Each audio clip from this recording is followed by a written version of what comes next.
పనులను చేయదము రండని దేవుడు అనలేదా? నన్ను చూసిన వాడు తండ్రిని చూసి ఉన్నాడు. మనిషిని చూసైనా దేవుడున్నాడని నమ్మాలి.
అసాధ్యమే, మనుషులకు ఇది సాధ్యమే. దేవునికి పుట్టాలని చెప్పుకోవడానికి నీ గొంతులో తన స్వరము పెట్టి వచ్చాడు తన పోలిక. నీ పోలికే నాకిచ్చాడు, నీ రూపమే నాదని నీవన్నావు. నీ పోలికే నాకిచ్చాడు,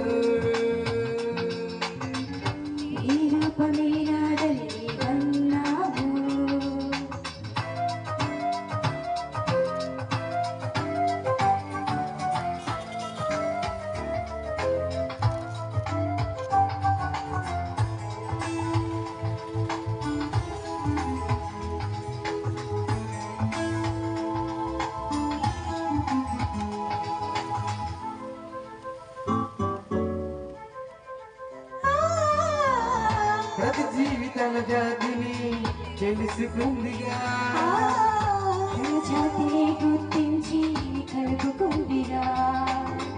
తన పోలికే ఇదేనని అనుకుందిగా, తన తల్లిని గుర్తించి తెలుసుకుందిగా. జంతువులకు తెలిసిందిగా, మనుషులకు తెలియాలిగా.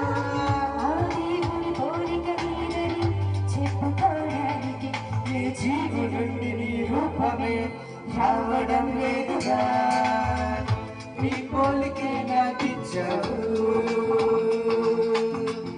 నీ రూపమే నాదని నీవన్నావు, నీ పోలికే నాకిచ్చావు. నీ రూపమే నాదని నీవన్నావు. ఈ చూపు వీరని, ఈ చెవులు నీవని, ఈ మాట నీదని, ఇవి నీకు ఉందని. ఈ చూపు నీదని, ఈ చెవులు నీవని, ఈ మాట నీదని, ఇవి నీకు ఉందని. ఈ మాటని ఏ జంతువులకు లేదే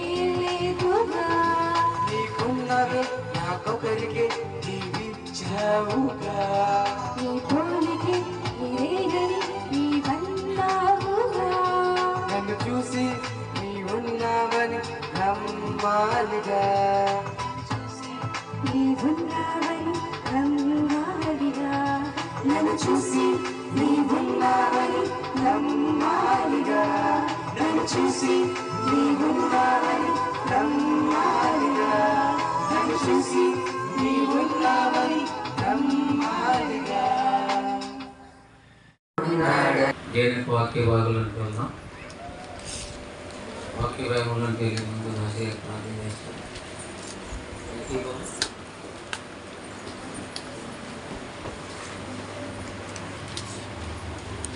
ప్రార్థన చేసుకుందామండి. ప్రేమ నమ్మకం కలిగిన మా ప్రియ పరలోకం ముందున్న మా కన్న తండ్రి, గడిచిన వారమంతా మమ్మలను, మాకు ఇచ్చిన పిల్లలను, మాకు ఇచ్చిన సంఘాన్ని, ఆయన సమస్తాన్ని మీరు జ్ఞాపకం చేసుకుని ఈ దినాన్ని తండ్రి అని పిలవడానికి తగిన ఆరోగ్యాన్ని, ఆయుష్కాలాన్ని మా అందరికీ ఇచ్చి తండ్రి అని పిలవడానికి నైనా తగిన ఆరోగ్యం కూడా ఇచ్చావు తండ్రి. అందుని బట్టి మీకు కృతజ్ఞత స్తుతులు చెల్లిస్తున్నాం తండ్రి. ఇప్పటి వరకు నైనా పాటలు ఎందునైనా నేను మహిమపరిచి ఉన్నారు తండ్రి. అయినా ఈ యొక్క సమయంలోనైనా ఈ యొక్క మంచి వాక్యాన్ని తండ్రినైనా మా యొక్క మెత్తని హృదయంలోకి వెత్తడానికినైనా సిద్ధంగా ఉన్న మా దైవజనుని జ్ఞాపకం చేసుకోండి. ఏ వాక్యాన్ని అయితే వెతుచున్నాడో తండ్రి, ఆ వాక్యాన్ని వ్యర్థంగా మేము వినకుండా తండ్రి దాన్ని సమయోచితంగా తండ్రి దాన్ని ఏ విధంగా వింటే మా హృదయంలోనైనా నాటుకుంటుందో ఆ రీతిగా మేము విని నీ యొక్క సన్నిధిలోనైనా విశ్వసించే భాగ్యము మా అందరికీ మీరు ప్రసాదించమని కోరుచున్నాం తండ్రి. ఈ సమయంలోనైనా ఈ మైక్ ఎంత దూరం అయితే వినబడుతుందో వినబడుతున్న పిల్లలు కూడా నీ ఎందుకు విశ్వసించే భాగ్యం దయచేస్తారని యేసుక్రీస్తు నామంలో ఈ ప్రార్థన అడిగి వేడుకొనిచున్నాం తండ్రి. ఆమేన్.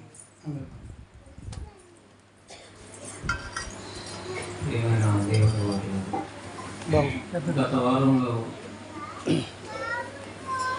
క్రీస్తు యొక్క రక్తం విషయంలో క్రైస్తవులైన వారు అపరాధులుగా ఉన్నారా అని ఆలోచింపచేసే మాటలు ఎన్నో విన్నారు. ప్రభుని నమ్మనంటి వారు అపరాధులైతే అవ్వచ్చు, కానీ ప్రభుని నమ్మినట్టు వారు ఏకంగా క్రీస్తు రక్తం విషయంలో రక్తాపరాధులు ఎలా అవుతారు అనే విషయాన్ని విన్నారు. దానికి నిదర్శనంగా మనకి కొరింథీ పత్రికలు ఎన్నో విషయాలు మీరు విన్నారు. 1 కొరింథీ పత్రిక 11 అధ్యాయం 27, 26, 28 వచనాలను మనం చూసినట్లయితే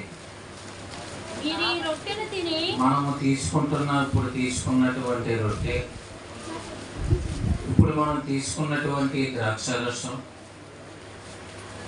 ఆయన సిలువ వేయబడినటువంటి శరీరానికి గుర్తిగా, శిలువ మీద కార్చినటువంటి రక్తానికి గుర్తిగా ద్రాక్షారసాన్ని తీసుకుంటున్న వారందరూ ఏం చేయాలంటే ప్రభు మరణం గురించి ప్రచురించాలి, ప్రభు మరణం గురించి చెప్పాలి. నా కొరకే మరణించాడు, అందరి కొరకు మరణించాడు అని ఆయన త్యాగం చెప్పాలి, ఆయన ప్రేమ చెప్పాలి, ఆయన క్షమించే గుణాన్ని చెప్పాలి, ఆయన దయగల హృదయాన్ని చెప్పాలి, ఆయన మనసంతా చెప్పాలి. ఇలా చెప్పటంలో ఒక రోజే అయిపోద్ది అనుకోకండి. దేవుని గురించి చెప్పటంలో మన జీవితకాలం అంతా చెప్పినాక మిగిలిపోతుంది. అంత గొప్ప మనసు ఆయన. చెడిన మనస్తత్వాలు మన గురించి చెప్పుకోవడానికే ఎక్కువ టైం పడుతుంది. చెప్తే చాలా కాలం ఉందండి, మన పని ఉంది, చాలా మాట్లాడుతుందండి అని ఫోన్లో మొదలెట్టిన బ్యాలెన్స్ అయిపోయి ఫోన్ ఇటు ఎక్కిపోదు, కానీ ఇంకా కనబడిపోతుంది. కానీ ప్రభు చూపించిన ప్రేమ మానవ జీవిత కాలానికి మించిపోతుంది. అలాంటి దయగలిగినటువంటి దయాగలిగినటువంటి హృదయం గురించి, ప్రేమ గురించి ఏం చేయాలంటే ప్రతి ఒక్కరూ చెప్పాలి. నేను అన్నిటి కోసం, రోగాల కోసం ఆలోచించాను, శరీర సమస్యల కోసం ఆలోచించాను, కానీ నా మనసుతో చేసిన పాపముల కోసం ఎప్పుడు ఆలోచించాను. అది ఆలోచించిన వాడు నా తండ్రి. నేను పాపం చేసేదనే సంగతి కూడా తెలియకుండా పర్వాలేదు అనుకున్నాను. చెడిపోయిన లోకంలో నేను పెద్ద చేసింది నేను తప్పు కాదు అనుకున్నాను. అయినా సరే దేవుడు తప్పు అని నిర్ధారణ చేసి అది పాపం అని చెప్పి పాపానికి జీతం మరణం వస్తుందనే విషయాన్ని తెలియచేసి ఆ మరణం నుండి విడిపించడానికి తన కుమారుడైన యేసుక్రీస్తు ప్రభు వారిని లోకానికి పంపించి, అందుకని ప్రతి ఒక్కరూ చెప్పాలి. ప్రతి ఒక్కరూ యేసుక్రీస్తు యొక్క శిలువ మరణ త్యాగాన్ని ఏం చేయాలి? ప్రతి ఒక్కరూ చెప్పాలి. ప్రతి దినాన్ని ఎవరొకరికి మీరు చెబుతూ ఉండాలి. ప్రతి దినాన్ని జ్ఞాపకం చేసి, అందుకే ప్రతి వారం రొట్టె ద్రాక్షారసం ఇవ్వటం. ఏంటి కూడా రొట్టె ద్రాక్షారసం తీసుకుంటుందండి, అబద్ధాలు ఆడేస్తుందండి, మళ్ళీ పాపం చేసేస్తుందండి, ఇలాంటి వాళ్ళకి ఎందుకండి రొట్టె ద్రాక్షారసం అంటారు. కానీ రొట్టె ద్రాక్షారసం అలాంటి వాళ్ళకి అందరికీ వీళ్ళకి ఇవ్వకూడదని ఏమి ఉండదు. పాపం చేయని వారు ఎవరున్నారో చేయొద్దండి, వాళ్ళు రొట్టె ద్రాక్షారసాన్ని తీసుకున్నారంటారు. అది బైబిల్ ప్రకారంగా మాత్రం కరెక్ట్గా. యేసు రక్తం ఎవరి కోసం? పాపం చేసిన వారి కోసం. పాపం చేసిన వారి నిమిత్తం ఆయన రక్తాన్ని చిందించారు. కాబట్టి పాపం చేసిన ఒక్కొక్క సమయంలో పెద్ద పెద్ద మీటింగ్స్లో ఆయా సమయాల్లో అంటే మనం బయట రొట్టె ద్రాక్షారసం కానీ ఆదివార కార్యక్రమాలు ఉంటే పెడితే బయట వాళ్ళు కూడా ఇది ఏంటని వాళ్ళు కూడా వెంటనే తీసుకుంటారు. వాళ్ళు కూడా మనం అబ్జెక్షన్ పెట్టవలసిన అవసరం లేదు. నిజంగా ఆలోచిస్తారు. అంటే ఈ వాక్యాన్ని వింటే వారు కూడా అర్థం చేసుకుంటే యేసు ప్రభు నా కొరకు, నా పాపముల కొరకు తన ప్రాణం పెట్టాడనే విషయం అర్థమైతే వారు అప్పుడు నీటి బాప్తిసం పొందకపోయినా మనస్సులో అప్పుడు బోధించబడిన విషయాలు తెలుసుకుంటే వాళ్ళు కూడా తీసుకుంటే అది వారికి ఏకం ఆరోగ్యం అవుతుంది. వారి పాపాలు క్షమించబడటానికి వారి పశ్చాత్తాపడితే దేవుడు అందరినీ క్షమించడానికి సిద్ధంగా ఉన్నాడు. కనుక ప్రియమైనటువంటి దేవుడు వాళ్ళరా, గత వారాల్లో చెప్పబడినట్లుగా ఈ రక్తం విషయంలో ఎప్పుడు చెప్పాడని దేవుడు మనం జ్ఞాపకం చేసుకున్నామంటే నోహు కుటుంబం జలప్రలయంలో రక్షించబడి వాడలోంచి దిగిన తర్వాత దేవుడు చెప్పాడు. వాడలోంచి దిగిన అమ్మటినే ఏం చెప్పాడు చూడండి. 5వ వచనం, మీకు ప్రాణమైన మీ రక్తమును గూర్చి విచారణ చేయుదును. మీ రక్తమును గూర్చి విచారణ చేస్తాను అంచేత మరిగిపోనీయకండి, ఉడుకుపోనీయకండి, అసూయ పెంచుకోకండి, ద్వేషం పెంచుకోకండి. అన్నిటికీ గల కారణం రక్తం వేగముగా పరుగులేడు. అంటే దేన్ని విచారణ చేస్తాడంట? నీ రక్తాన్ని. అంటే దేన్ని వదలడు దేవుడు. మనలో శక్తి లేకపోతే దేనికి ముందుకు వెళ్ళలేం. రక్తం చాలా మరి శక్తివంతంగా మనలో పుష్కలంగా ఉన్నప్పుడు ఏమైనా చేయడానికి సిద్ధపడతాం. రక్త బిగు తగ్గిపోయిన తర్వాత ఇంక భక్తులు అయిపోతుంటాం. రక్తం బాగా ప్రవహించేటప్పుడు ఏమవుడు? అప్పుడు భక్తుడెవడు? అప్పుడు భజన చేయడు, అప్పుడు తాళాలు కొట్టడు, బాగా లొంగిపోయి రిటైర్ అయిపోవాలి. అన్ని అవయవాలు లొంగిపోవాలి. మరి బాగున్నప్పుడు ఏం చేసావో దేవుడు ఏం చేస్తాడట? మీకు ప్రాణమైనటువంటి మీ రక్తము గురించి నేను ఏం చేస్తాను? విచారణ చేయుదును. దాని గురించి ప్రతి జంతువులను నరులను విచారణ చేయుదును. మీ రక్తాన్ని విచారణ చేస్తాను, మీ రక్తాన్ని బయటికి తీసిన జంతువులు కూడా విచారణ చేస్తాను. పాము కరిచిన, దూడ కరిచిన, పులి చంపిన, శవం చంపిన, ఒక మేక పొడిచిన, మేక పొడిస్తే చచ్చిపోయిందంటే ఒక ఆమె.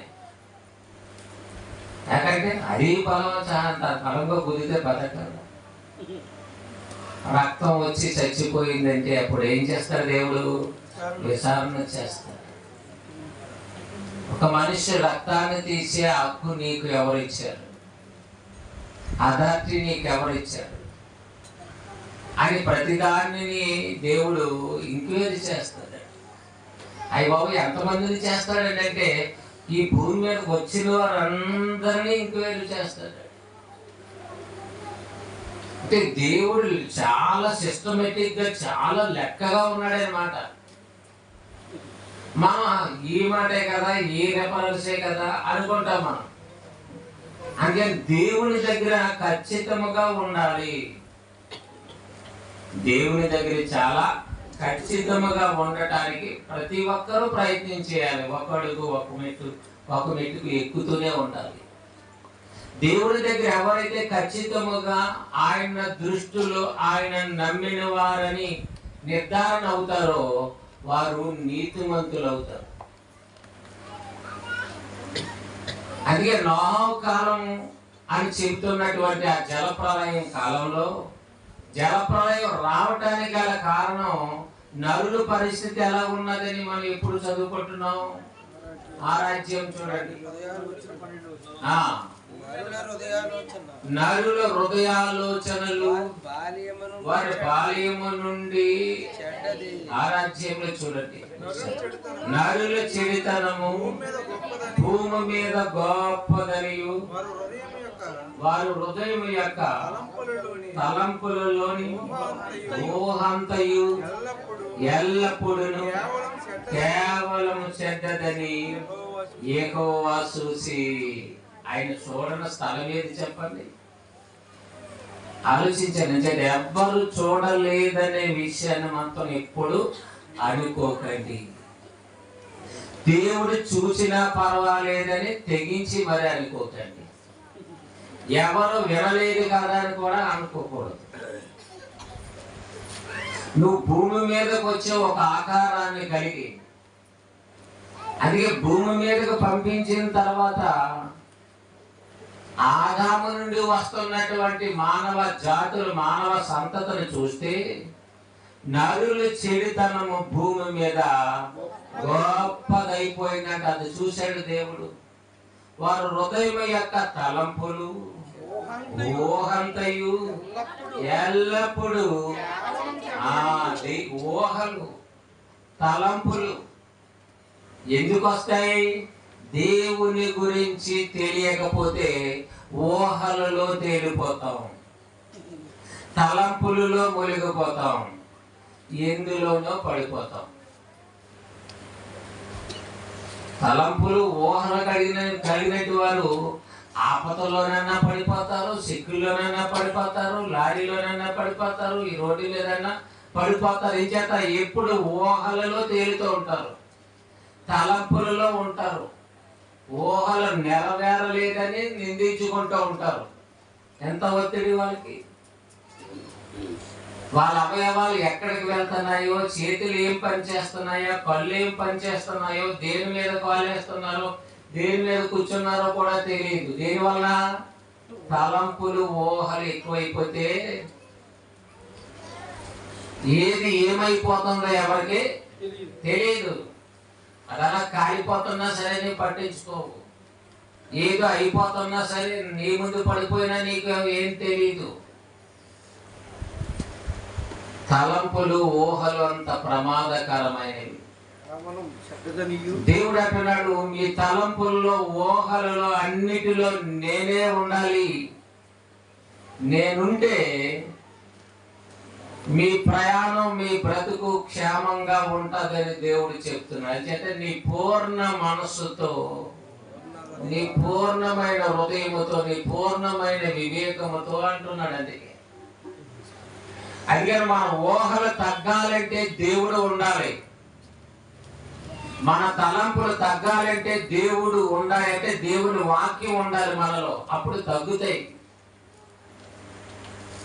దేవుడు ఎరగక ముందు ఎన్ని ఉన్నాయి కదండి, అవన్నీ దేవుడు తెలిసిన తర్వాత మనం అర్థం చేసుకుంటే తగ్గుతాయి. ఇవన్నీ తగ్గకపోతే నష్టపోతాం, విచారణలోనికి వెళ్ళిపోతాం. ప్రారంభ ప్రజలందరూ ఊహలలో తలంపుల్లో తేలి ఆడుతున్నారు, దేవుని ఆజ్ఞలన్నిటినీ చెరిపేసుకున్నారు. ఇప్పుడు ఎవరి ఇష్ట ప్రకారంగా వారు ఊహలను బట్టి తలంపులను బట్టి ఉన్నవారు అందరూ ఏమైపోరు? దేవుని దృష్టిలో అందరూ చెడిపోయారట. భూలోకము దేవుని సన్నిధిని ఎవరి కాలంలో? నోహావు గారు ఆయన ఉన్న కాలములో, ఆయన వచ్చిన తరానికి అందరూ చెడిపోయి ఉన్నారట. మరి ఎవరు నిలబడ్డారు? నోహావు కుటుంబం. వాళ్ళందరూ చెడిపోయారండి, వాళ్ళందరూ బట్టి నేనేం చేయనండి అని అనలేదు ఆయన. అందుకే నేను ఎప్పుడు చెప్తున్నాను, ఇతరులని ఎవరిని చూసుకోకండి. వాళ్ళు మంచోళ్ళు కాదు, వీళ్ళు మంచోళ్ళు కాదు, వాళ్ళకి విశ్వాసం లేదు, మమ్మల్ని ప్రేమించలేదు, మమ్మల్ని ద్వేషిస్తున్నారు, సరిగా పట్టించుకోరు, అది కరెక్ట్ అయిన మనసు కాదు. అలా అనుకుంటే నోహావు ఏమైపోవాలి? అందరిలో ఒకడైపోవాలి. అందరిలో అతను కూడా జల ప్రళయంలో మునిగి తేలిపోవాలి, చచ్చిపోవాలి. అందరిలో ఒక్కడగా లేడు, అందరికంటే ప్రత్యేకంగా ఉన్నాడు. ఎవరు? నోహావు. అందుకే నోహావుని దేవుడు ఏమని చెప్పాడు? ఈ తరములో నీవే నా ఎదుట. అది దేవుని చేత శబాస్ అర్పించుకునేలా ఉండండి. మనుషులు మెప్పించేలా ఉండొద్దు. మీరు మనుషులు ఎత్తి ఎప్పుడు చెప్పకండి. మనుషులు మనస్తత్వాలు రకరకాలుగా ఉంటాయి. వాక్యం వారిలో ఉండదు కనుక, వాక్యం వినినా పట్టించుకోరు కనుక వారి స్వభావాలు అలా ఉంటాయి. ఎంత వినినా ఎంత నేర్చుకుంటున్నా ఆవిడే మారలేదంటే నేనెక్కడ మారతానని మాత్రం మీరు అనుకుంటే ఆవును బట్టి మీరు నష్టపోతారా? మీ కుటుంబాలు నష్టపెట్టుకుంటారా? జలప్రలయంలో మునిగిపోయినట్లు రెండవ రాకడ దినానికి అందరూ లయమైపోతారా? అందుకే దేవుని వాక్యం ఏంటో మనమంతా నిలబడవలసింది ఎవరి మీద అంటే దేవుని వాక్యం మీద ఆనుకొని నిలబడాలి. అలా నిలబడ్డాడు కాబట్టి ఆయన కుటుంబాన్ని ఆయన నిలబెట్టుకునే అవకాశం కలిగింది. ఒకే ఒక కుటుంబం, అదే నోహావు కుటుంబం. ఒక కుటుంబమే మిగిలింది, ఒక కుటుంబమే ఆయన దృష్టిలో కనబడింది, ఒక కుటుంబమే విశ్వాసంతో ఉంది. నలుగురు అలా వెళ్ళిపోతున్నారండి, నలుగురితో పాటు అని వెళ్ళిపోలేదు. నేను మాత్రం ప్రత్యేకంగా ఏంటండి నలుగురితో పాటు కదా, వాళ్ళు ఏమనుకుంటారో అని వెళ్ళిపోతాం. కానీ నోహావు గారు ఏమనుకుంటారని కాదు, కానీ దేవుని మాటల మీద ఆడుకొని ఉన్నాడు. తన ముగ్గురు కుమారులు ఆయన స్వాధీనంలో ఉన్నారు.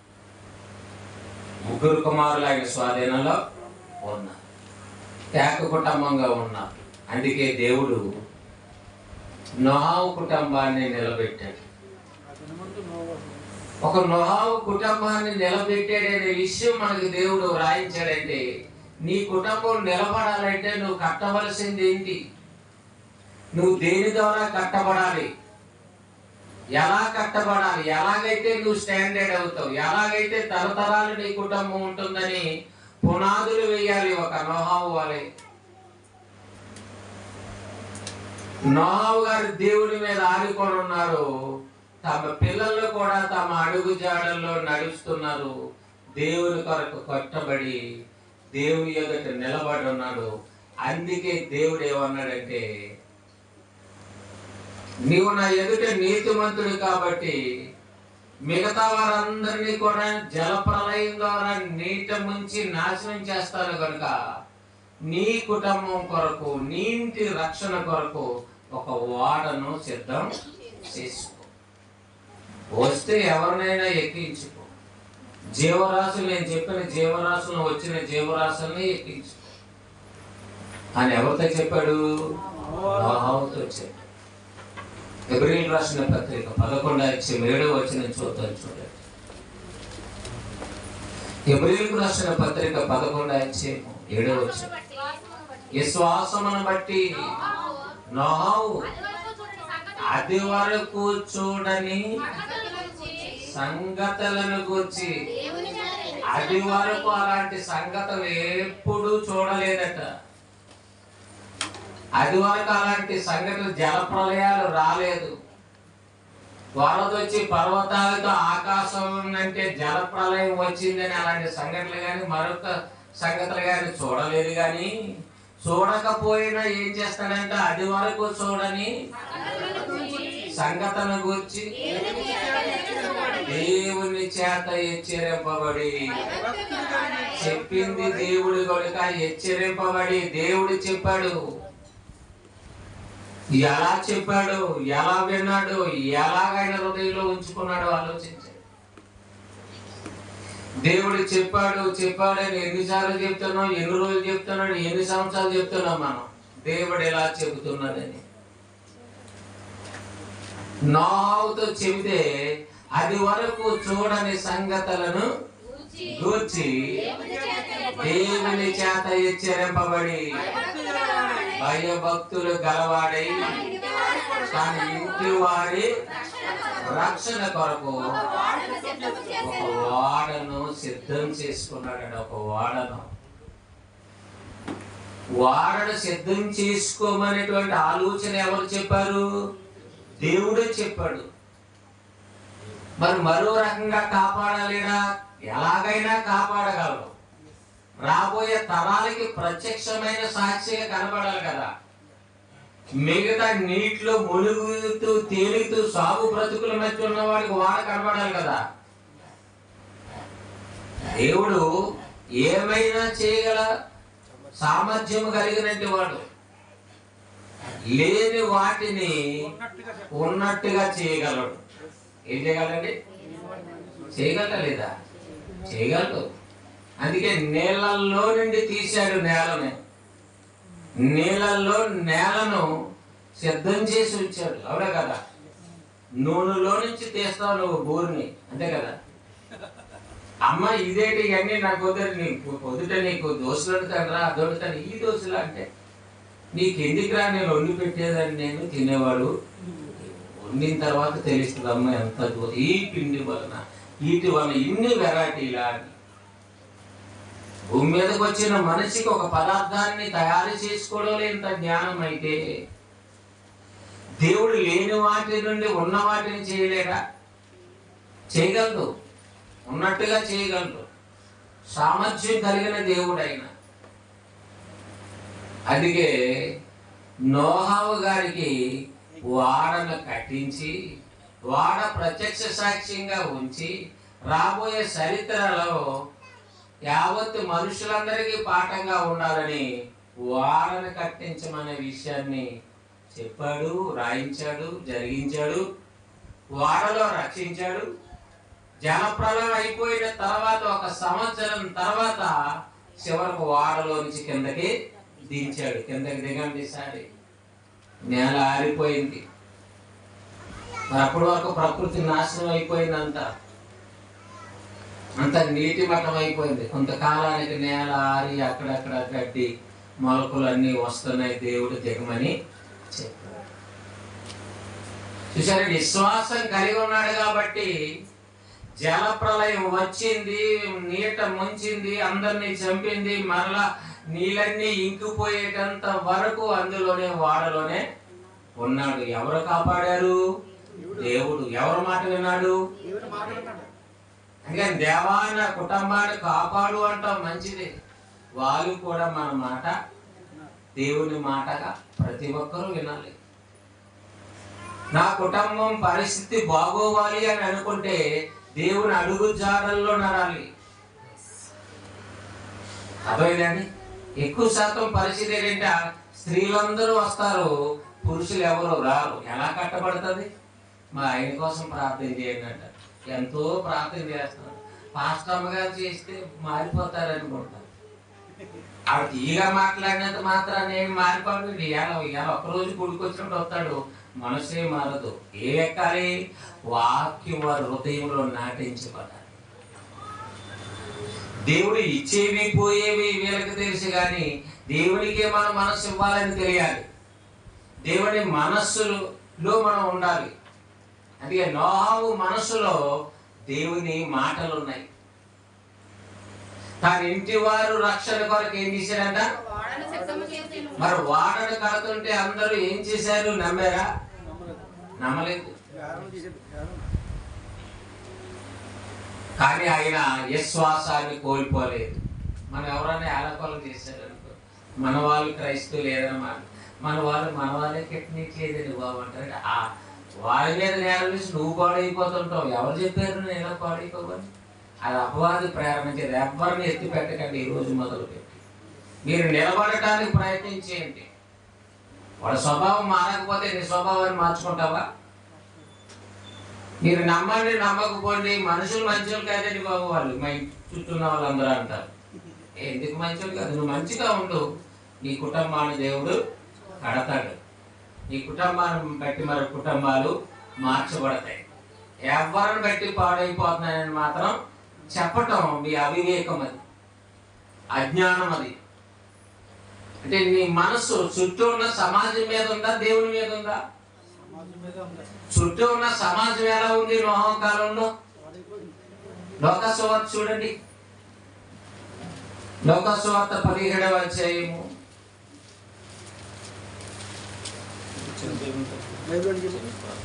నోహవు వాడలోనికి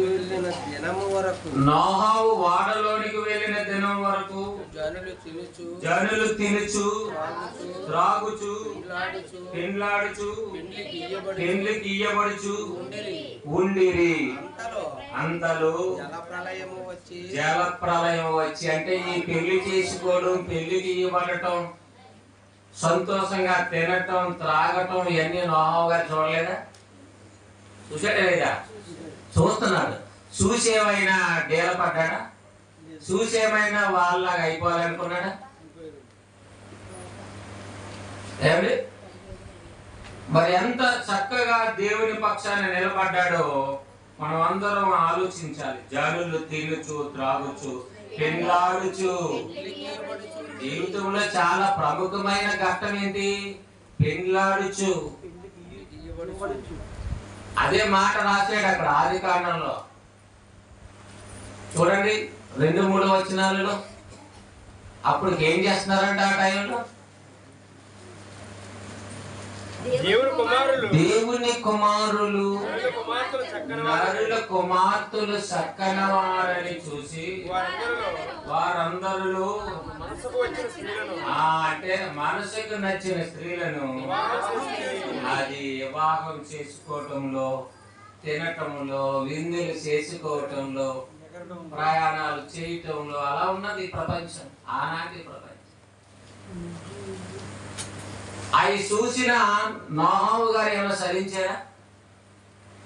లొంగిపోయారా?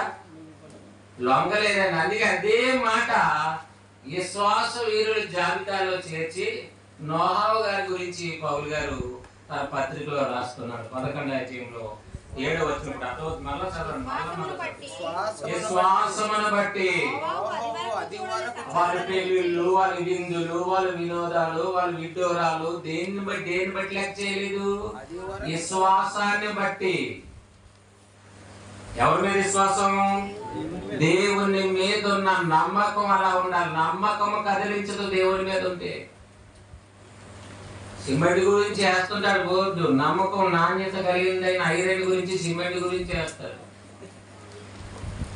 ఐరన్ కి, సిమెంట్ కి, దీనికి నమ్మకం, నాణ్యత, పటిష్టత అయితే మరి దేవుని వాక్యం ఎలాంటిది? సిమెంట్ ని, ఐరన్, భూమిని, మనిషిని అన్ని నిర్మించిన మాట దేవుని మాట. ఆ దేవుని మాట ఎంత విశ్వాసం కలిగినది, ఎంత నాణ్యత కలిగినది. అందుకే నోహవు కుటుంబం నిమిత్తమై ఆలోచిస్తున్నప్పుడు దేవుడు మంచి సంగతులను వ్రాయించాడు. ఒక నోహవు కుటుంబాన్ని చూస్తే మన కుటుంబాన్ని కట్టుకోవాలనే ఆలోచన రావాలి. అది వరకు చూడని సంగతుల విషయమై దేవుని చేత హెచ్చరింపబడిన వాడై, భయభక్తులు గలవాడై, తన ఇంటి వారు రక్షణ కొరకు వాడను సిద్ధం చేసేదంట. దేవుడు చెప్పాడు సిద్ధం చేయమని. అది వరకు అలాంటి వాడను కట్టిన వారు ఎవ్వరూ లేరు. ప్రపంచంలో మొట్టమొదట వాడ నిర్మాణానికి కావలసిన సమస్తమైన డిజైనింగ్ అంతా చేసి చెప్పింది ఎవరంటే దేవుడు. నోహవుతో చెప్పాడు కిటికీలు ఎలా ఉండాలి, అరలు ఎలా ఉండాలి, ఎత్తి ఎలా ఉండాలి అన్ని చెప్పి ఇలా నిర్మించు అన్నాడు. ఇదేంటైనా ఎప్పుడు లేని విగ్రహం అంటే అది వరకు చూడని సంగతులు. అందుకే విశ్వాస విషయంలో బోధిస్తున్నప్పుడు అనేక సంగతులు బోధిస్తున్నప్పుడు మనం పరలోకం చూడకపోయినా, దేవుని చూడకపోయినా ఉన్నాడని నమ్మి విశ్వాసంతో ఉంటున్నాం మనం. అది బలమైన సాక్షి నోహావుని చూడండి, ఒక బలమైనటువంటి సాక్షిగా ఉన్న విశ్వాసైన అబ్రహాముని చూడండి. ఒక్కరుగా నిలబడ్డారు, కుటుంబాలను ఏం చేశారు? నిలబెట్టారు, కట్టారు. అందుకే వాడలోనికి ఎక్కించి వారిని కాపాడారంటే సాక్ష్యం. వారి విశ్వాసం మనందరికీ సాక్ష్యం, దేవుని మాట మనందరికీ పాఠం. నోహవు అంత గొప్పవాడని దేవుడు రాయించి తన గ్రంథంలో పెట్టుకున్నాడు ఆయన గురించి. మరి ఈ మాటలు వింటున్న నీవు ముందు జరిగినటువంటి అనేక సంగతులు, అనేక మంది భక్తుల జీవితాల గురించి బోధ వింటున్నా కదా. మరి మనము కూడా ఏం చేయాలి? మనము కుటుంబాలను కట్టుకోవటానికి ప్రతి ఒక్కరూ ఏం చేయాలి? మనసు పెట్టాలి, దేవుని కొరకు నిలబడాలి, దేవుని రక్షణలో ఉండాలి. నిలబడిన కుటుంబాన్ని దేవుడు అభివృద్ధి చేస్తాడు. ఒకే ఒక కుటుంబాన్ని నిలబెట్టాడు, అదే కుటుంబాన్ని వాడలోనికి ఎక్కించాడు, వాడలో నుంచి మరలా కిందకి దించాడు. దించిన తర్వాత కొన్ని నియమ నిబంధనలన్నీ చెబుతున్నాడు. నువ్వు ఇలా ఉండాలి, ఈ విధంగా ఉండాలి, ఈ జంతువులు, ఈ పచ్చని మొక్కలు అన్ని నీకు ఆహారం అవుతాయి, అయితే రక్తం మాత్రం నీకు తినకూడదు అని అన్ని చెప్పి ఆ తర్వాత ఏం చెప్పాడంటే, ఇక మీదట జల ప్రళయం వలన నేను ఏం చేయను, నేను మరలా నరులను భూమిని నాశనం చేయను అని ఒక వాగ్దానం చేస్తున్నాడు, ఒక నిబంధన చేస్తున్నాడు. దేవుడు నరులతో చెప్పాలనుకున్నాడు, నాయన ఇక మీద ఎలాంటి జల ప్రళయం మాత్రం ఇక మీద ఎప్పుడు రప్పించను. చూడండి, ఒక మంచి మాట మనం జ్ఞాపకం చేసుకుందాం. అది ఒక 9వ అధ్యాయంలోని 8-9 వచనాలు చూడండి. 11వ వచనం 8 నుంచి చదవండి క్లారిటీగా. మరియు దేవుడు నోహవు అతని కుమారులతో, ఇదిగో నేను మీతోను, మీ తదనంతరము మీ సంతానముతోను, మీతో కూడానున్న ప్రతి జీవితోను, పక్షులేమి పశువులేమి, మీతో కూడా సమస్తమైన భూజంతువులేమి, వాడలో నుండి బయటికి వచ్చిన సమస్త భూజంతువులతోనూ నా నిబంధన స్థిరపరచుచున్నాను. నా నిబంధన, ఒక నిబంధన చేస్తున్నాను, దాన్ని ఏం చేస్తున్నాను? స్టాండర్డ్ చేస్తున్నాను, స్థిరపరుస్తున్నాను, అది స్థిరంగా ఉంటది. ఒక మాట చెప్తున్నాడు, ఇక భూజంతువులారా, పశువులారా, మానవులారా, నోహవు కుటుంబమా మీరు వినండి. సరే, దేవుని మాట వినినందుకు దేవుడు ఒక వాడనే కట్టించేశాడు. ఏం కట్టించాడండి? ఒక వాడనే. మనిషికి అప్పటికి నోహావుకి అంత జ్ఞానం లేకపోయినా దేవుడు అన్నీ చెప్పి చేయించాడు. అంచేత నువ్వు వాక్యం మీద నిలబడితే దేవుడు ఏదైనా చేసే సామర్థ్యం ఆయనకి ఉంది, శక్తిమంతుడు. కాబట్టి ఒక నిబంధన చేస్తున్నాడు, ఇక మీదట మీ అందరితో ఒక మాట చెప్పాలనుకుంటున్నాను, మీతోను మీ తదనంతరము మీ సంతానంతో. అంటే ముగ్గురు పిల్లలకు పుట్టిన సంతానం, వారికి పుట్టిన సంతానం, వస్తున్న తరాలన్నిటికీ నేను ఒక మాట ఇస్తున్నాను, ఒక మాట ప్రమాణం చేస్తున్నాను, ఒక నిబంధన చేస్తున్నాను అన్నాడు. ఏంటి నిబంధన? నేను మీతో నా నిబంధన స్థిరపరచుదును. సమస్త శరీరులు ప్రవాహ జలముల వలన ఈకలు లయపరచబడరు. అది అని చెప్పే మాట. ఇక మీదట ఎప్పుడు కూడా ఇలాంటి జల ప్రళయం వలన ఎవరు అండి మీరు సమస్త శరీరులు మీరు లయపరచబడరు. అంటే ఇంత ఉధృతమైన జల ప్రవాహం ఎప్పుడు మీ మీదకు రాదు. జలముల వలన ఎవరు ఒకేసారి మరణించారు. అని ఆయన మాటిస్తున్నాడు. మాటిస్తే ఏమంటాడు చూడండి, భూమిని నాశనము చేయుటకు ఇక జల ప్రవాహం కలగదని పలికెను. మరియు దేవుడు నాకును మీకును మీతో కూడిన సమస్త జీవరాశులకి మధ్య నేను తరతరములకు ఏర్పరచుచున్న నిబంధన గుర్తివిదే. ఆ నిబంధనకు గుర్తు ఇదే. నా రొట్టె, నా శరీరానికి గుర్తు ఇదే. ఏంటి? ఈ రొట్టె. నా ద్రాక్షరసానికి గుర్తు ఏది? ఇదే. నా రక్తానికి గుర్తుగా ద్రాక్షరసం.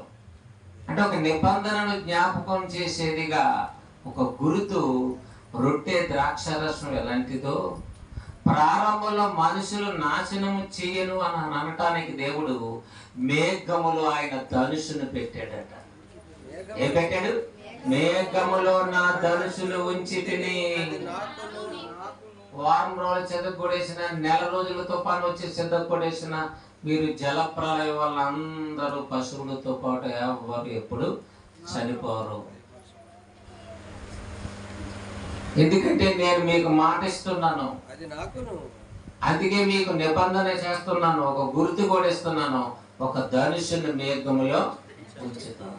అంచేత ఆ మేఘములో ఆ ధనుషు రాగానే ఇంకా తుఫాను, అలజడి, ఇది కాస్త మనకి తగ్గుముఖం పట్టినట్టు పర్వాలేదు. ప్రతి ఒక్కరికి అంటే ఆ ధనుషు ఎవరిదట? అది దేవునిదట. ఎన్ని రంగులు ఉంటాయంటమ్మా దానికి? అక్కడికి వెళ్ళి ఎవరు వేస్తారు పెయింట్? అక్కడ గోడ మీదకి ఎక్కేయడానికి కాళ్ళు ఉడుకుతుంటాయి ఎండనే. అక్కడికి వెళ్ళి ఎవరు వేస్తారండి? దేవుడు. ఎంత పెద్ద డిజైను, ఎంత చక్కగా కనిపిస్తుంది. ఆ ధనుష్ ఎవరిదట? దేవునిది, ఇంద్రుడిది కాదు అది. అది మన వాళ్ళు ఇంద్రుడికి ఇచ్చేసేమంటుంటారు, దేవునిది. మీకు నిబంధన, నా నిబంధన గుర్తుగా పెట్టాను. అది చూస్తే, అది వచ్చితే ఇంక మీదట నేను జ్ఞాపకం చేసుకుంటాను. చూడండి, ఒక మనిషితో మాట్లాడుతున్నాడా? జీవరాశులకు వాగ్దానం చేస్తున్నాడు. దేవుడు మాట వింటే అలాగే మాట్లాడతాడు. అందుకే ప్రారంభంలో ఒక మోషేతో మాట్లాడాడు, భక్తులతో మాట్లాడాడు. అంటే వారు దేవుని కొరకు నిలబడి. మరి ఈరోజు వాక్యం అందరితోనూ మాట్లాడుతుంది, అందరినీ హెచ్చరిక చేస్తుంది. అప్పుడు దేవుని కూడా వాక్యం మాట్లాడుతాడు. ఈ రోజు దేవుడు నాతో మాట్లాడాడు. అయ్యగారు ఎలాగన్నారు అని అనుకోవడం అవివేకం. అయ్యగారు అనేవి లోక సంబంధమైన మాటలు, లోక సంబంధమైన పొగడతలు అయ్యగారి నుంచి వచ్చేవి. దేవుడి నుంచి వచ్చే మాటలు నిలబెడతాయి. మనుషులు ఏం చేస్తాయి? నిలబడతాయి. నిలబెట్టేయాలేదా? నోహావు గారి మాట ఇంటే మనం ఏం చేయాలి? అది వరకు చూడని సంగతుల విషయమై ఊర్చి ఏం చేశాడంట? దేవుని చేత హెచ్చరింపబడి. అమ్మో, నోహావు గారి కుటుంబం నిలబడిందంటే నోహావు గారికి ఎంత విశ్వాసము. ఆయన మాట విన్న పిల్లలకి ఎంత విశ్వాసం. అందుకే దేవుడు ప్రపంచానికి మూలకర్తలుగా నోహావు కుటుంబంలో వచ్చిన 3 కుమారులకు పుట్టిన పిల్లలను మూల స్తంభాలుగా దేవుడు ఏం చేశాడు? ఏర్పాటు చేశాడు. మీరు ప్రపంచానికి మూల పురుషులు. మీరు ప్రపంచానికి మూల పురుషులేనా? అవును. ప్రపంచానికి ప్రారంభ ఆదాము నుండి ఆలోచన చేస్తే ఒకే ఒక కుటుంబం నిలబడింది. ఆ కుటుంబం నోహవు కుటుంబం. కాబట్టి దేవుని యొక్క వాక్యాన్ని బట్టి ఆలోచన చేసినట్లయితే దేవుడు తన పిల్లలైన వారితో, పశువులతో, జంతువులతో అందరికీ మాటిస్తున్నాడు, గుర్తు కూడా ఇస్తున్నాడు. ఏమైనా మాట ఏమైనా ఇవ్వగలవా? దేవుడు నీ కొరకు ఎన్నో వాగ్దానాలు చేశాడు. నీవు ఒక వాగ్దానం చెయ్యి, నీ అందే విశ్వాసం కలిగి నేను జీవిస్తాను, నా నమ్మకము నీవే అనే నిబంధన నువ్వు చేసుకొని మనసులో ఎవరు ఉన్నా ఎవరు లేకున్నా నీవే నా నమ్మకం. అని నీ మనసులో నిబంధన చేసుకోవాలి. ఏం చేత దేవుడు నీకు ఎన్నో చేసాడు కదా. ఎన్నో చేసిన దేవునికి నా మనసులో నీవే ఉండాలని నిబంధన చేసుకుంటే నీకు వచ్చే లాస్ ఏంటి? నిన్ను బట్టి నీ కుటుంబం ఆశీర్వదించబడుతుంది, నీ శ్వాసం ఆధారంగా ఉంటుంది. దావీదుకు ఒక దీపాన్ని ఉంచుతానన్నాడంటే ఏంటి? తరతరాలు ఎంతో మంది రాజులు వచ్చి వ్యతిరేకంగా బ్రతికినా, తన మనవడైన రెహబాము తేడాగా బ్రతికినా, దేవుడు ఒక దీపాన్ని ఉంచుతానని మాట ఇచ్చినందుకు చివరికి ఒక దీపాన్ని ఉంచి ఆ దీపమే ప్రపంచానికి వెలుగుగా ఉంచాడు. అంత గొప్ప నమ్మకస్తుడిగా ఉన్నాడు కాబట్టి మరి మనం కనీసం దేవుని కొరకు బ్రతికేవారు నా కుటుంబంలో ఉండాలి, దేవుని విశ్వాసం కలిగిన వారిగా ఉండాలి, అది చాలని నిర్ణయంతో మనం బ్రతకాలి. అప్పుడు దేవుడు మన మనసును చూస్తే ఇష్టం కలగాలి. అంచేత మనం మాట ఇస్తే మనం కూడా ఎలా ఉండాలి? ఖచ్చితంగా ఉండాలి, కరెక్ట్గా ఉండాలి. అంచేత యేసుక్రీస్తు నిజమైన దేవుని కుమారుడని ఒప్పుకుంటున్నావా, నమ్ముకుంటున్నావా అనే మాటను అది నిజంగా నమ్మండి, నిజమైన వాగ్దానంగా చేయండి అని. ఒకవేళ బాప్తీసం పొందేటప్పుడు తెలుసో తెలియకో చెప్పమన్నట్టు చెప్పేవాడు అనుకుంటే ఇప్పుడైనా మీరు ఏం చేయాలి? నిజాయితీగా నిజంగా ఆయన నా కొరకు నా పాపముల కొరకు మరణించి తిరిగి లేచి ఉన్నాడు, నేను ఆయనకి సాక్షిగా నేను ఉంటాను, ఆయన రక్తం గురించి నేను ప్రకటిస్తాను, ఆయన శరీరం గురించి ప్రకటిస్తాను, ఆయన త్యాగం కోసం నేను జీవిస్తాను. ఎందుకంటే దేవుని కుమారుడు కదా యేసుక్రీస్తు. నా కుటుంబం దగ్గర నుంచి దేవుడు మరలా ఆశీర్వదించడం ప్రారంభించాడు. మరలా మీ ద్వారా సంతానాలు వస్తాయన్నాడు. వచ్చిన సంతానాలు కూడా ఎలా ఉన్నారు? వాళ్ళు కూడా తేడాగా ఉన్నారు. ఉంటే దేవుడు వదులుకున్నాడా? వదులుకోలేదండి. భక్తులను పంపిస్తేనే ఉన్నాడు. దేవుడు ఎప్పుడు వదులుకోలేదు. నిన్ను నన్ను కన్న తండ్రి ప్రారంభ తరాల నుండి ఈనాటి వరకు వదులుకోలేదు. ఈనాడు మిమ్మల్ని వదులుకోలేదు. ఇంత బలమైన వాక్యాన్ని ఏం చేస్తున్నాడు? ఎవరొకరి ద్వారా చెప్పిస్తున్నాడు ఆయన. అది ఏంటనుకుంటున్నారు? దేవునికి మీ మీద ఉన్న ప్రేమ. ప్రతి తరములో ఏదో ఒకరిని ఎవరో ఒకరిని నిలబెట్టి ఆయన ఖచ్చితమైన మాటలు చెప్పిస్తాడు. డూప్లికేట్ వాళ్ళు ఎంతమంది ఉన్నా సరే వాస్తవమైన వాక్యాన్ని అందిస్తాడు. ఎందుకంటే వాస్తవం నా పిల్లలకి తెలియాలి అని. మాట మీద నిలబడేటువంటి వారిని, వాక్యం మందు ప్రతిష్ఠింప చేయబడేటువంటి వారిని నిలబెడతాడు. అందుకే నోహావుని నిలబెడితే నోహావు కుటుంబము, వారి పిల్లలు ప్రపంచానికి ఏమయ్యారు? మూల పురుషులయ్యారు. ఆ మూల పురుషుల పేర్లే ప్రపంచ దేశాలకు వచ్చిన పేర్లు, ప్రపంచ ప్రాంతాలకు పెట్టిన పేర్లు. ఎక్కడి నుంచి వచ్చారు వీళ్ళంతా అంటే దేవుని నుండి వచ్చిన ఒకనాడు ఒక మనిషి నోహావు కుటుంబం ద్వారా వచ్చినట్టుగా నిర్ధారణ చేస్తున్నాడు. చూడండి ఈ 9వ అధ్యాయము 19వ వచనాన్ని జ్ఞాపకం చేసుకుందాం.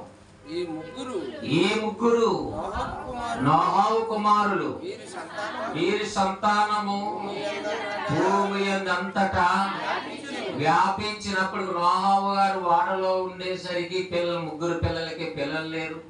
అంటే ఈయనకి మనవల్లో లేరు. ఇప్పుడు ఎప్పుడు దీవిస్తున్నాడు దేవుడు?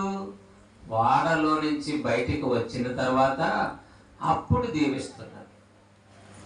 ఏమని దీవిస్తున్నాడు? 7వ వచనం, 9-7వ వచనం.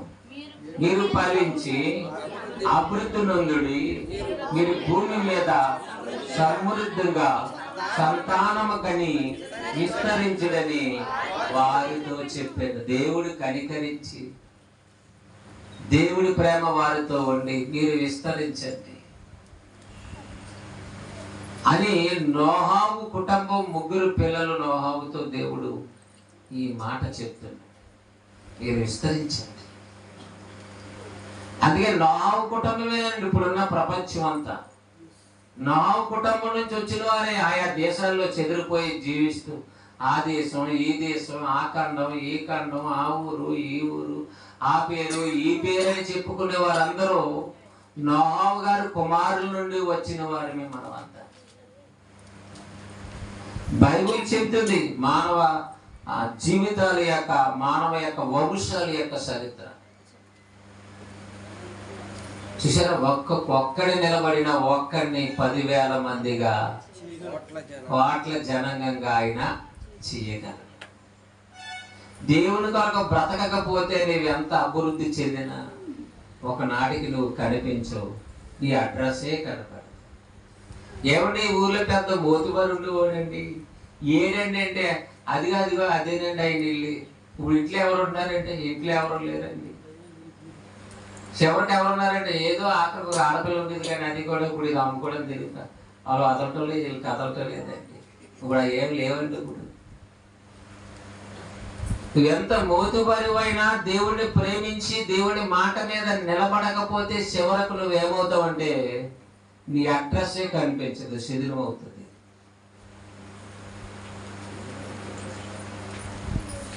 అంచేత నీ భక్తి జీవితం నీ ఆధారానికి కొంతకాలం సాక్షార్థమై ఉంటది.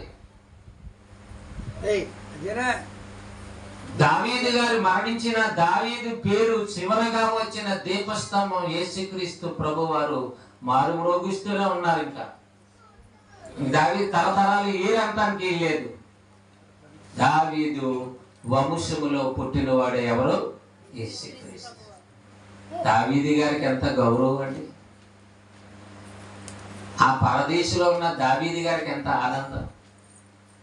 దేవా, నా నమ్మకం, నా విశ్వాసం నీ మీద ఉన్న భక్తితో ఎంత గొప్ప కార్యం చేశావు. అందుకే దావీదు ఆయన బతుకున్నప్పుడు కూడా ఈ మనిషిని జ్ఞాపకం చేసుకోవటానికి వాడు ఏపాటి వాడు, ఎంతటో వాడు అని ఎప్పుడు తగ్గించుకుంటూనే ఉన్నాడు. అదే నేను ఎప్పుడు తగ్గించుకుంటూనే ఉన్నాడు. ఆయన దావీదుని దేవుడు ఏం చేశాడు? హెచ్చించాడు. ఆయన దీనులను లేవని, పెంట కుప్ప మీద ఉన్న దరిద్రులను అందరిని ఏం చేస్తాడు? ఆయన లేవలేదు. దావీదు ఒక సామాన్యమైనటువంటి గొర్రెలు కాపరగా ఉండే వ్యక్తి. అతి చిన్నలో ఉన్న భక్తి భావాన్ని బట్టి ఆ స్థాయిలోకి వచ్చి ఉండే కొద్ది భక్తి పెరిగింది కానీ ఏం తగ్గలేదు. చిన్నప్పుడు ఒకే శ్వాసం, పెద్దప్పుడు ఒకే శ్వాసం. ఎవరన్నా అంటే ఉన్న విశ్వాసం పోగొట్టుకోవడం చూసుకోకండి. మనుషులు ఏదో రకరకాలుగా అంటారు. అదే దుష్టుడు విశ్వాసాన్ని పోగొట్టుకుంటావా, భక్తిని పోగొట్టుకుంటావా, వాస్తవమైన వాక్యాన్ని పోగొట్టుకుంటావా? ఎవరు ఏమన్నా సరే. అందుకే అన్నాడు పౌలు గారు అంటున్నారు 8వ అధ్యాయంలో రోమీలకు రాసిన పత్రికలో ఉంటుంది, క్రీస్తు ప్రేమ నుండి నన్ను ఎడబాపేవాడు ఎవడంటారు. చూడండి 37వ వచనం నుంచి మనం చూస్తున్నప్పుడు, క్రీస్తు ప్రేమ నుండి మనల్ని ఎడబాపేవాడు ఎవడు? అలా ఉండాలండి. నన్ను ఎవడు దూరం చేయగలరు? ఎవడనంటే పారిపోయావంటే ఇంక బలహీనలేవని, సాతాను మాయలో ఉన్నామని. మనుషుల మాటలకు కురుకుపోకు. ఏమితా ఉన్నాడు కదా, స్నేహితుల మాటలు, ఈ మనుషుల మాటలకు కురుకుపోతావా? ఈ మనుషుల యొక్క ఆలోచనకు నువ్వు ఎలా పొరపాటు చేసుకుంటావా? జ్ఞానం లేని అంటే ఆలోచన చెప్పి మాటలు చెప్పి చెరుపుచున్నాయి వీరెవరు, నీ ఆలోచన చెరుపుచున్నాయి వీరెవరు అని దేవుడు బలపరిచాడు. ఈ విషయాలన్నిటిని అర్థం చేసుకున్న పౌలు గారు అయితే మరీ అద్భుతంగా మాట్లాడుతున్నాడు. ఏమని? క్రీస్తు ప్రేమ నుండి మనలను ఎడబాపేవాడు ఎవడు? శ్రమ అయినను, బాధ అయినను, హింసైనను, కరువైనను, వస్త్రహీనత అయినను, ఉపద్రవమైనను, ఖడ్గమైనను మనలను ఎడబాపునా. ఎవరో లోకంలో మనుషుల్ని ప్రేమించకపోతే దేవుణ్ణి ప్రేమించటం మానేస్తావా? వాక్యాన్ని వదిలేస్తావా? దేవుని విడిచిపెడతావా? పౌలు గారికి ఏమొచ్చాయట? కరువు వచ్చింది, శ్రమ వచ్చింది, బాధలు వచ్చాయి, మనుషుల వల్ల శ్రమలు వచ్చాయి, వస్త్రహీనత వచ్చాయి, ఎన్నో ఉపద్రవం, ప్రాణాపాయాలు వచ్చాయి, ఖడ్గం ఆయన మీదకి వచ్చింది.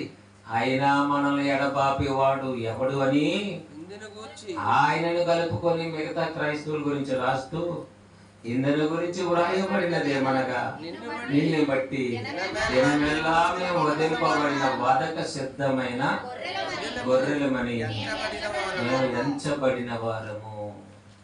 అన్నిటికీ మౌనంగా ఉన్నాం, అన్నిటినీ వహించుకుంటున్నాం.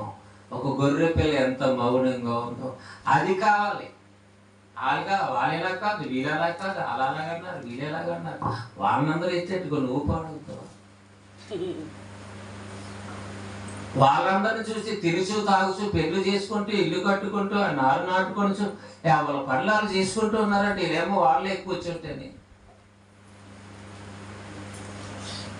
అయినా సరే మనకెందుకు వచ్చిన గొడవ, మనం వెళ్ళి చక్కగా హ్యాపీగా మరి పెళ్ళిళ్ళకి వెళ్దాం, పలావు తిందాం, ఆ పనులు చేసుకుందాం, ఈ పనులు చూసుకుందాం అని పరిగెట్టడానికి దిగేసి వాడు దిగేసారా వీళ్ళందరినీ చూసి. ఇది ఊరందరికీ లేదు, ప్రపంచం అందరికీ లేదు, మనకొక్కరికి వచ్చిందా? ఈ అయ్యకి ఒక్కరికి వచ్చిందట జలప్రలయం, అది అందరికి లేదు. ఈ పెళ్లి భోజనాలు పోవడం మానేసేసి భార్య అన్నది అలాగా, భార్య అలాగంటే వాడ కట్టగలరా చెప్పండి? భార్య బుర్ర తినేస్తే వాడ కట్టగలరా? వాడ కాదు కదా, చిన్న చెక్కమ్మ కూడా తెచ్చిపోయాడు అక్కడ. అర్థమైందండి? మరి చెక్క తీసుకుంటే అక్కడ పెరిగిందంటే పని అవ్వదు. మరి అతను ఎలా నమ్మాడు, అతను నమ్మిన విధానాన్ని ఆ భార్య ఎలా స్వీకరించిందో, కుమారులు ఎలా స్వీకరించారు, వారు కూడా ఎలా నమ్మారో చూస్తే చాలా అద్భుతం అండి. చివరి మాట చదువుకొని ముగించుకుందాం. 2 పేతురు రాసిన పత్రిక 2వ అధ్యాయము 5వ వచనం. మరియు ఆయన పూర్వకాలమందు లోకమును విడిచిపెట్టక భక్తిహీనుల సమూహం మీదకు జలప్రలయము రప్పించినప్పుడు నీతిని ప్రకటించిన నోహావును మరి 7 కాపాడిను. చూసారా? నీతిని ప్రకటించిన నోహావును మరి 7 కాపాడు. మరి 7 ఎవరు? ఆయన కుటుంబం, ఆయన భార్య, 3 పిల్లలు, 3 కోడలు. భక్తిహీనుల సమూహం మీదకి ఏమొచ్చింది? జలప్రలయం వచ్చింది. ఆ జలప్రలయం వచ్చినా అంచేతే వరదలు వచ్చినా, ఏమొచ్చినా, ఎలాంటి ఉపద్రవం వచ్చినా దేవుడు మన పక్షాన నుండి ఏమి చేయదని చేతే క్రీస్తు ప్రేమ నుండి ఎడబాపేవాడు ఎవడు? వాక్యాన్ని స్టాండర్డ్ చేసుకుని ప్రతి ఒక్కరు మనసు వాక్యం అంది నిలిచి ఉండాలని చూడండి. ఏ ఒక్కరు మనుషుని గురించి ఇది తప్పు అని చెప్పటానికి వీలు. అలాగా ఆలోచించావో నీ మనసు డైవర్ట్ అవుతుంది, పక్కకు అపవాది లాగుతున్నాడు అని అర్థం. మీలో స్త్రీలు కూడా ఎవరైనా అలా మాట్లాడితే ఇదే విషయం చెప్పండి. అపవాది దృష్టి ఎంత ఎప్పుడు నేరారోపణ చేయటం, నేరాలు వేయటం, బాధ పెట్టడం, దేవునికి నిన్ను దూరం చేయడం, అదే వాడు చేసే పని. దేవుడు ఉన్నాడని మీరు చెయ్యండి. దేవుడు ఉన్నాడని నమ్మాడు, వాడను కట్టాడు. 7 అక్కడికి ఎక్కారు. 7 వారిని దేవుడు ఏం చేశాడు? యావత్తును అందరిని కాపాడాడు. వారినే ప్రపంచానికి మూల పురుషులను చేశాడు. వాళ్ళ దారైన మనందరం వచ్చాం. ప్రార్థన చేసుకుందాం.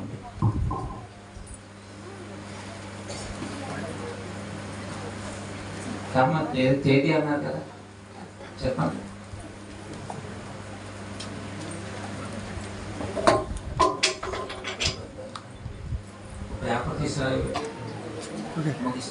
ప్రేమ కలిగిన మా తండ్రి దేవా, నీ వందనాలు చెల్లిస్తున్నాం. ఇంతవరకు ప్రకటించబడిన వాక్యాన్ని బట్టి ఆలోచిస్తే జలప్రలయ తరములో పుట్టిన నోహావు గారు మహనీయుడు, మీ పక్షాన్ని విశ్వాసం కలిగి మీ దృష్టిని మా తండ్రి ఆకర్షించినటువంటి మహనీయుడు. అందుకే ఆయన ద్వారా వచ్చినటువంటి వారిని ప్రపంచానికి మరలా మూల స్తంభాలుగా, మూల పురుషులుగా, మూల వ్యక్తులుగా మీరు నిలబెట్టి వారి ద్వారా మమ్మల్ని అందరినీ ప్రపంచ దేశాలందరికీ వ్యాపకం చేసి వాడు దిగిన తర్వాత ముందుగానే వారికి మీరు చెప్పారు, ఇగో రక్త విషయంలో జాగ్రత్తగా ఉండండి, ఆహార విషయంలో జాగ్రత్తగా ఉండండి, నరున రక్తాన్ని సిందించకండి, రక్తాన్ని తినకండి అని చెప్పారు. అలాగే వారి పిల్లలను ఆస్వాదిస్తూ వీరి సంతానం భూలోకం అంతా వ్యాపిస్తుంది అని 19వ వచనంలో మీరు మాట్లాడారు. ఆ విధంగానే యావత్ ప్రపంచం అభివృద్ధి చెందింది. జలప్రలయం అయిన తర్వాత ఒక కుటుంబం ద్వారా, అలాగే నేను ఒక్కనే ఒక కుటుంబం అనుకునే బదులు ఒకరి విశ్వాసంతో బ్రతికి దేవుని పక్షాన ఉంటే నిన్నే 10,000 మందిగా మార్చేటువంటి శక్తి కలిగినది వాక్యం దేవుడు అని ప్రతి ఒక్కరూ గ్రహించే భాగ్యం దయచేసి. అలాగే నేను ఈ సమయం మంది నీ పిల్లలు ఏర్పాటు చేసుకున్న వారికి ఇచ్చిన గర్భఫల బహుమానాలకు వివాహం చేయాలని నిశ్చయించుకున్నాను. 22వ తేదీని కుమార్తె అనిత యొక్క ప్రధాన కార్యక్రమం జరిగించడానికి వారు ఏర్పాటు చేసుకున్నారు. వారి కుటుంబాన్ని, వారికి ఇచ్చినటువంటి పిల్లలను, వారికి ఉన్నటువంటి వివాహ కార్యక్రమానికి కావలసినటువంటి ప్రతి సదుపాయాలను నీ కృప చొప్పున ప్రతి అవసరతను వారికి తీర్చండి. ఘనంగా మర్యాదగా జరగడానికి సహకరించే దేవుణ్ణి మేము ముందు స్థానంలో పెట్టాలి అనేటువంటి స్థితి కుటుంబానికి దయచేయండి. అలాగే మా తండ్రి ఈ దినాన్ని హరికృష్ణ నానుబాబు మోటుకూరు నానుబాబు కూడా వివాహ కార్యక్రమం జరిగించడానికి తల్లిదండ్రులు వివాహ తేదీని నిశ్చయించడానికి ఏర్పాటు చేసుకొని వచ్చారు. అది కూడా సంఘంలో ప్రకటించావు నాయన. 29, 30 తేదీల్లో జరగబోయే ఆ కార్యక్రమాన్ని కూడా నీ బిడ్డలను నీ కృప చేత వారికి చక్కనటువంటి ఆరోగ్యాన్ని, ఆయుష్ని ఇవ్వండి. పరిస్థితులను ఎదుర్కొని, సమస్యలను ఎదుర్కొని ప్రతి ఆటంకాన్ని పక్కకు త్రోసి నీ మహిమార్థమే ఈ కార్యక్రమం ఘనంగా మర్యాదగా జరగటానికి ఆ కుటుంబానికి కూడా నీ మీద ఆడుకునే మనస్సు, విశ్వాస జీవితంలో దయచేయండి. ఆ ప్రభుని మీ యొక్క ప్రియకుమారుడైన యేసుక్రీస్తు వారి పేరట ఈ ప్రార్థన సమర్పించుకుంటున్నాం మా తండ్రి. ఆమేన్. అందరికీ హృదయపూర్వకంగా